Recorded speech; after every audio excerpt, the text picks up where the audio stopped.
গভীর রাত্রে মানুষ সব ঘুমায় যায়, গর্ভবতী মা ঘুমাতে পারে না, সন্তান পেটের ভিতরে, হাঁটু দিয়া গুতা মেরেছে, পা দিয়া লাথি মেরেছে।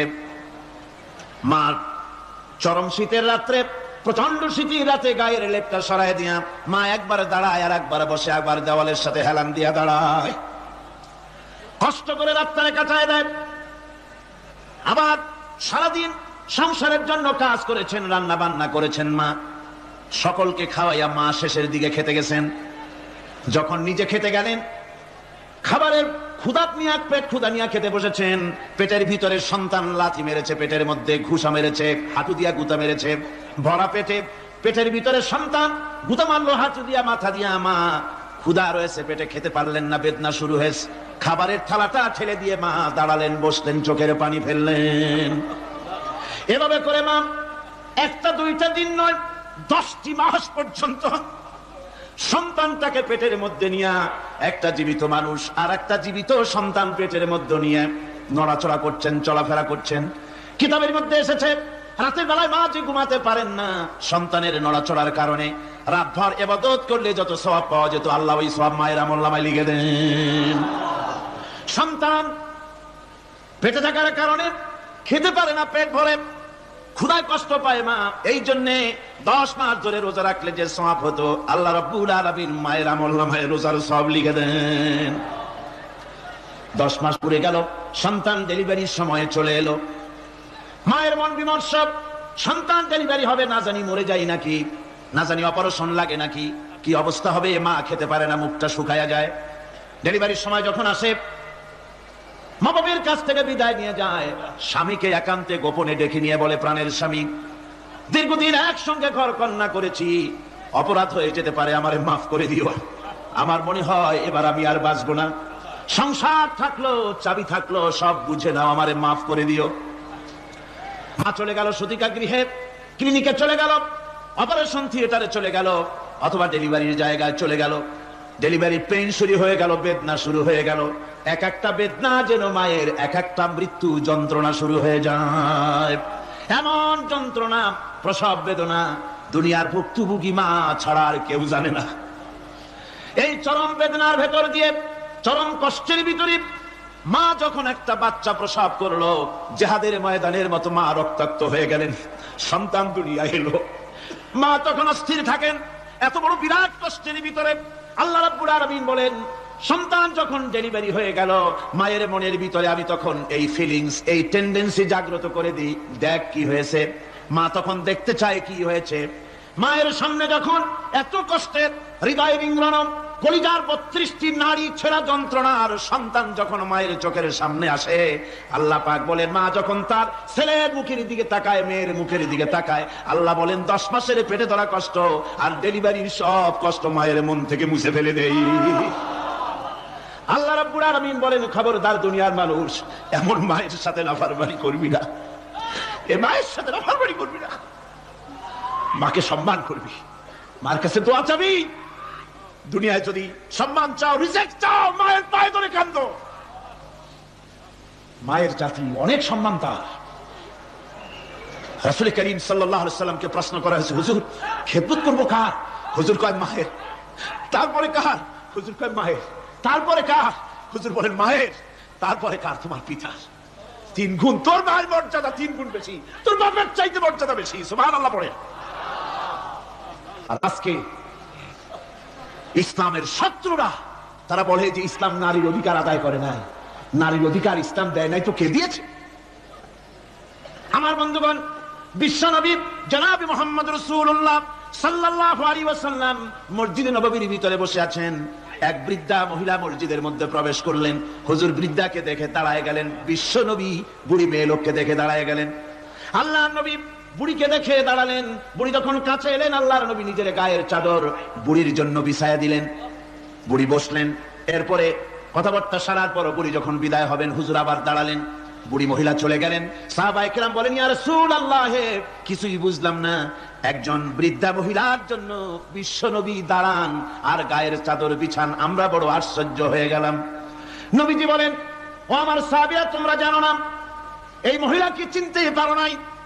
আমি আমার মায়ের দুধ আমার জীবনে কিসমতে তেমন হয় নাই।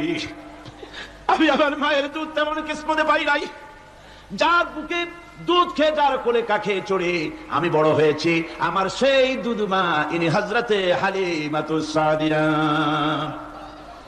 আমার সেই দুধ মা। রাসূলুল্লাহ নিজে সম্মান দিয়েছেন মায়ের। খবরদার, মাকে অসম্মান করবেন না, মাকে সম্মান করবেন, মাকে শ্রদ্ধা করবেন। আমার বন্ধুগণ, আলেম ওলামা পীর বুজুর্গদের জন্য হাদিয়া তো দেন আপনারা, কোনো নিষেধ নাই, দেন। হাদিয়া দেওয়াও সুন্নত, নেওয়াও সুন্নত, দিবেন, আমি কোনো নিষেধ করি না। কিন্তু আমি বলতে চাই, পীর বুজুর্গদের কাছে, আলেম ওলামাদের কাছে হাদিয়া দিয়া আল্লাহরে যত না খুশি করতে পারবেন, এই ডালিম বেদানার মৌসুমে বেদানা একটা ভেঙে নিজ হাতে যদি মায়ের মুখে তুলে দেন, আল্লাহর আরশ খুশি হয়ে যাবে, আল্লাহর আরশ আজিম খুশি হয়ে যাবে, আল্লাহ পাক খুশি হয়ে যাবেন। মায়ের খাওয়াও, বাপকে খাওয়াও, তোমার সবচেয়ে বড় পীর তিনি। সুবহানাল্লাহ, সুবহানাল্লাহ। মা বাপ যদি একটু দোয়া করে দেয়, তোমার জিন্দেগীর কাম শেষ। একটু বদদোয়া করলে জাহান্নামে যাবা। কোন পীর সাহেব বদদোয়া করলে জাহান্নামে যাবে এমন কথা নয়, কোন মাওলানা বদদোয়া করলে দোজখে যাবে এমন কথা নয়। রাসূল বলেছেন, হুমা জান্নাতুকা ওয়া নারুকা, মা বাপ তোমার বেহেশত, মা বাপ তোমার জাহান্নাম। মা বাপ যদি অসন্তুষ্ট হয় দোজখে যাবি, আর মা বাপ যদি খুশি আল্লাহর জান্নাতে চলে যাবি। সুবহানাল্লাহ, সুবহানাল্লাহ, সুবহানাল্লাহ। মায়ের পায়ের তলে তোর বেহেশত। আমরা পুরুষ, আমাদের গত বছর বলেছি, আমরা পুরুষ, আমাদের পায়ের তলে জুতা, আমাদের পায়ের তলে কি? শুধু জুতা। আর আমার মা, আমার মায়ের জাতি যারা এই প্যান্ডেলে বসে আছেন, আমার মায়েরা বোনেরা, মায়ের জাতি যারা পৃথিবীতে, মায়ের জাতির পায়ের তলে আল্লাহর বেহেশত। সুবহানাল্লাহ। নারীর মর্যাদা ইসলাম দেয় নাই, কে দিয়েছে? আল্লাহ দিয়েছেন, আল্লাহর রাসূল দিয়েছেন। আমার বন্ধুগণ, হযরত বাইজিদ বুস্তামি, ছোট্ট বাচ্চা ছেলে, গভীর রাত্রে মা অসুস্থ, পানির পিপাসায় জেগে উঠেছেন। বাবারে, পিপাসায় শেষ হয়ে গেলাম, পানি দাও। ছেলে ঘরের ভিতরে পানি না পেয়ে বাইরে দৌড়াদৌড়ি করলেন। অনেক দূর থেকে পানি নিয়ে এসে দেখেন মা ঘুমায় গেছেন। পানি নিয়ে দাঁড়ানো পৌষ মাস, মাঘ মাসের শীতের রাত, ফজরের সময় মায়ের ঘুম ভেঙে গেল। তাকিয়ে দেখেন বাইজিদ দাঁড়ানো, হাতে পানি থরথর করে কাঁপছে। জিজ্ঞাসা করে, বাইজিদ তুমি দাঁড়ানো কেন? ছোট্ট বাচ্চা বলে, মা পানি চেয়েছিলে তুমি গভীর রাত্রে, পানি ঘরে ছিল না, অনেক দূর থেকে আনতে হয়েছে। মা বলছে, ঘুমাও নাই কেন গ্লাস থুইয়া? বাচ্চা বলে, ঘুমাই নাই, তুমি যদি আবার পানি চাও সময় মতো যদি দিতে না পারি, মা তোমার কষ্ট হবে, এই জন্য ফজর পর্যন্ত আমি দাঁড়ায় আছি, কখন তুমি পানি চাও। মা হাতের থেকে পানি নিয়ে পান করলেন। বাইজিদকে বিছানার উপরে আরাম করে কম্বল দিয়ে ঘুম পড়াইয়া দিলেন। হযরত বাইজিদের মা উযু করে ফজরের নামাজ পড়ে সিজদায় চলে গেলেন। চিৎকার মেরে কেঁদে বলেন, আমার রব, আমার আল্লাহ, আমি আমার বাইজিদের মা, আমি মা হয়ে বাইজিদের জন্য দোয়া করি। বাইজিদ আমার জন্য আজকে যা করেছে, আমি মা, আমার কলিজা ঠান্ডা হয়ে গেছে। হায় আল্লাহ, আমি বাইজিদের জন্য দোয়া করি, তুমি তাকে সুলতানুল আরিফিন বানাইয়া দিও। মঞ্জুর হয়ে গেল আল্লাহ পাকের কাছে দোয়া। আমার ভাইরা, আল্লাহ পাক বলছেন, খবরদার, আমার ইবাদতের পরে মা বাপ, আল্লাহর ইবাদতের পরে কারা? মা বাপ। মা বাপকে সম্মান করো, শ্রদ্ধা করো, মোহাব্বত করো, কিসমত খুলে যাবে, কিসমত খুলে যাবে। মা বাপকে সম্মান করো। হযরত আবু হুরায়রা রাদিয়াল্লাহু তাআলা আনহু রাসূলের সামনে এসে কাঁদতেছেন। হুজুর বলছেন, আবু হুরায়রা কাঁদো কেন? কাঁদো কেন? রাতের বেলা কাঁদো কেন? হযরত আবু হুরায়রা বলছেন, হুজুর আমাকে মা মেরেছেন। হুজুর বলছেন, মা মারলো কেন? কোন অপরাধ করেছো? কোন গোস্তাখি করেছো? আবু হুরায়রা বলছেন, না হুজুর, কোন গোস্তাখি করি নাই, তবে মারলো কেন? হযরত আবু হুরায়রা বলছেন, হুজুর আমি আপনার দরবার থেকে ফিরতে রাত হয়ে গিয়েছিল। মা জিজ্ঞেস করলেন, আবু হুরায়রা এত রাত্রে কোথায় ছিলেন? বললাম, আমি ছিলাম যে কদম চুমতে পারলে দুনিয়া ধন্য হয়, সেই দরবারে নববীর কদম মোবারক থেকে আসতে আমার দেরি হয়েছে। আমার মা মুশরিকা, আপনার নাম শুনে তার গায়ে আগুন জ্বলে উঠলো, আমাকে ধরে মারা আরম্ভ করলো। বললো, হয় আমার বাড়ি ছাড়বি, আর না হয় মুহাম্মদ সাল্লাল্লাহু আলাইহি ওয়াসাল্লামের দরবার ছাড়বি। আমি বললাম, আমার মা, তুমি বুড়ি মানুষ, তোমার গায়ে যত শক্তি আছে সমস্ত শক্তি দিয়ে আমারে পিটাও, আমারে মারো, মারতে মারতে আমাকে বাড়ি থেকে তুমি বের করে দাও।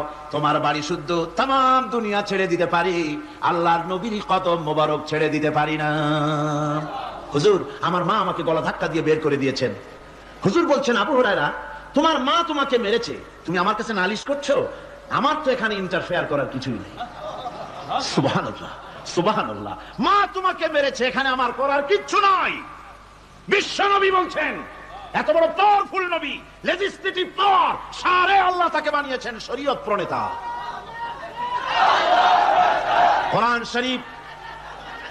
কোরআন শরীফে শুধু হালাল ও হারামের,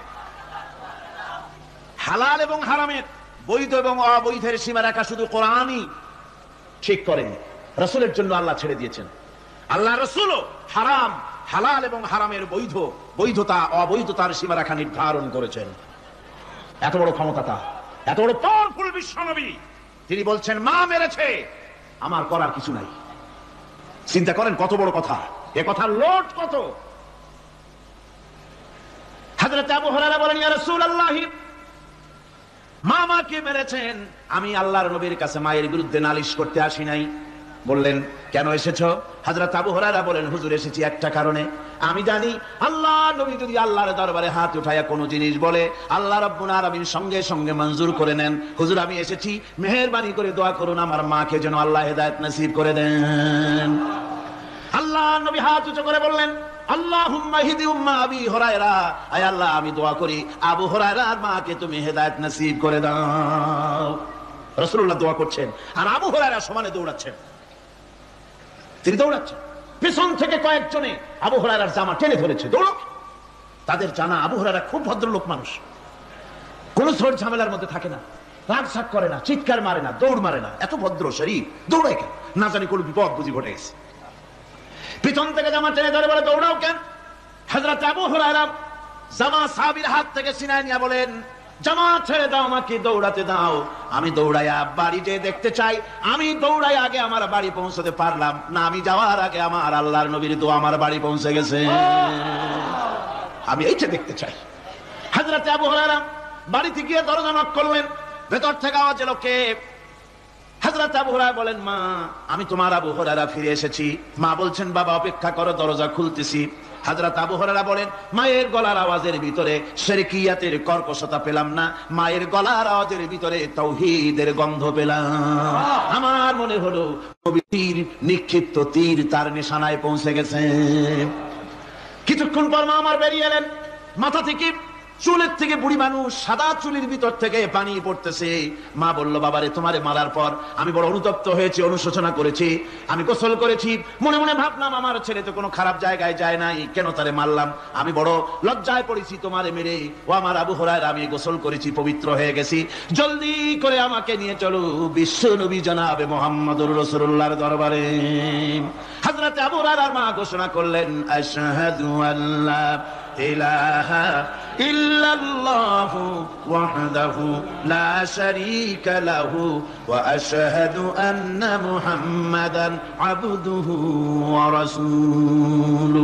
আবার ভাইরা, মা বাপ সবচেয়ে সম্মানের জিনিস, আল্লাহর ইবাদতের পরই মা বাপের খেদমত করতে হবে। আল্লাহ পাক বলছেন, বান্দারে দেখ, মায়ের পেট থেকে আনলাম, মায়ের বুকের মধ্যে মহব্বত পয়দা করলাম, এত মহব্বত দিলাম তোর উপরে, যে কোনো বিদেশে যান, যেখানে যান, বাড়িতে ফিরলে পরে সকলে, ছেলে মেয়ে ভাই বোন সবাই দেখবে সুটকেসে আমার জন্য আনছে কি, সবাই চিন্তা করবে আমার জন্য কি এনেছে। একমাত্র মা সন্তানের মুখের দিকে তাকাবে কখন খাইছে সে। সুবহানাল্লাহ।